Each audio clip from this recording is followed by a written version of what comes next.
शेतकऱ्याच्या कर्जमुक्तीच्या संदर्भामध्ये राज्याच्या सहकार मंत्र्यांनी आदरणीय बाबासाहेब पाटील यांनी जे विधान केलं ते निश्चितपणानं शेतकऱ्याच्या जखमेवरती मीठ चोळणार आहे. मुळामध्ये महाराष्ट्र राज्यातलं सहकार खात्याचंच आता नाव बदललं पाहिजे, स्वाहाकार खातं असं ठेवलं पाहिजे.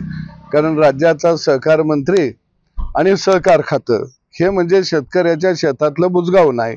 ते बुजगावनं पाखरं बी हाणत नाही आणि मालकाला बी खायला घालत नाही.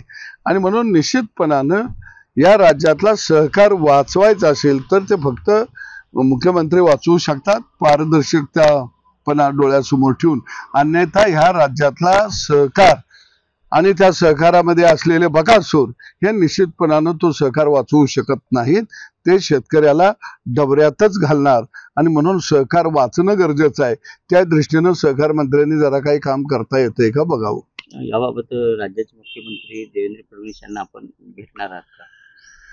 नाही, देवाभाऊला सहकारामधल्या अनिष्ट प्रथा बंद व्हाव्या या संदर्भामध्ये गेल्या आठवड्यामध्ये आम्ही भेटलेलो आहे. सगळ्या जिल्हा मध्यवर्ती बँके हे मनमानी करत आहेत, मनमानी पद्धतीनं कर्ज वाटप करत आहेत, मनमानी पद्धतीनं नोकर भरती करत आहेत. आणि कुठंतरी हे आता थांबलं पाहिजे. अनेक कोऑपरेटिव्ह सहकारी बँका जर तुम्ही बघितल्या तर त्यांनी बोगस सहकारी संस्था लहान लहान गावागावामध्ये स्थापन करून त्या मतासाठी बँकेला सभासद केलेले आहेत. आणि त्या जीवावर ही ठराविक मंडळीच निवडून बँकेमध्ये वर्षानुवर्ष जात आहे. हे कुठंतरी थांबलं पाहिजे. ग्रामीण भागातल्या शिकलेल्या शेतकऱ्याच्या लेकरा बाळांना उद्योगाला खऱ्या अर्थानं कर्ज मिळालं पाहिजे. परंतु हे बकासूरच सगळं कर्ज हाणते ते आणि नुसता लाडवाचा चुरा जो प्रसाद म्हणून गावगाड्यातल्या शेतकऱ्याच्या हातावरती ठेवत आहे, ते थांबलं पाहिजे.